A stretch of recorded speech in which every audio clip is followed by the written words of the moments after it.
Yung hangad nila rito sa mga taga rito, mga ka-vlog, gusto nila magkaroon ng tawiran dito kahit hanging bridge lang.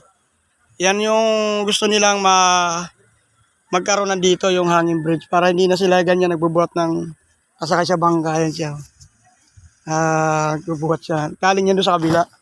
Nakakot na papunta rito. Lakas ni kuya. Lakas mo kuya. Gusto nila magkaroon ng hanging bridge dito. Mga ka-vlog, kung sa gobyerno, kung sino yung gusto mag-donate dito, salamat. Ito yung binablog ko na Di Maria.